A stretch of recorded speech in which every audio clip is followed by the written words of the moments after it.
Bismillahirrahmanirrahim. Modestia dhe maturia. Muslimani në këtë botë nuk jeton vetëm për shkak të dëfrimit dhe të kënaqësive ndijore. Qëllimi i jetës së tij është më i mirë dhe më i lartë. Kjo nuk do të thotë që ai të heqë dorën nga fëmijët e kësaj bote, po as edhe ti mohoj të drejtat që i takojnë. Për shkak Kurani ja tërheq vërejtjen dhe thotë: O ju që besuat, mos i ndaloni të mirat që për ju Allahu i lejoi dhe mos e teproni se Allahu nuk i do ata që e teprojnë. Njeriu ja ndalon vetes kënaqësinë dhe dëfrimet me anë të dy gjërave, me anë të ndalesës dhe të maturisë. Ai nuk bën dhunë kundër vetes, nuk i thyen ndalesat e Allahut dhe nuk sillet si plangprishës. Rruga e tij është siratal mustaqim, rruga e drejtë, të cilën Islami ja trason në sjellje dhe në disponim të mirave të kësaj bote. Allahu xhaleshanuhu thot: dhe mos e bën dorën tënde të lidhur për qafe, mos u bë koprac, e as mos e shtri në tërësi e të mbetesh i qërtuar dhe duarthatë. S'ka dyshim se Zoti yt është ai që furnizon me bollek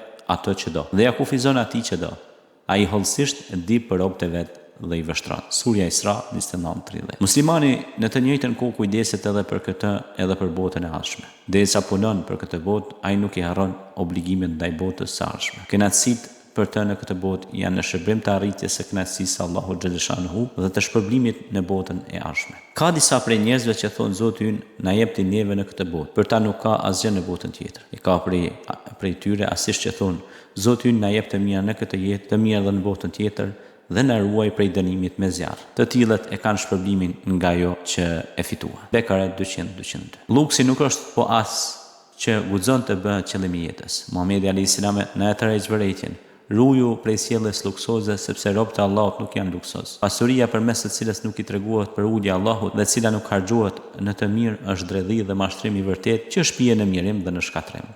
Kështu mirësitë bëhen dënim për pronarët e tyre, sepse makutëria dhe grykësia janë veti të këqija për individin dhe përmbar bashkësinë. Pasuria në duart e atij që s'është mirënjohës bëhet sprovë dhe mallkim. Allahu te baraka ve taala thot: زين للناس حب الشهوات من النساء والبنين والقناطير المقنطرة من الذهب والفضة والخيل المسومة والأنعام والحرث ذلك متاع الحياة الدنيا والله عنده حسن المآب. Njerëzve u është zbukuruar dashuria ndaj të këndshmeve, ndaj grave, ndaj djemve, ndaj pasurisë së grumbulluar nga ari i argjendi, ndaj kuajve të stolisur, bagëtisë e bugjësisë.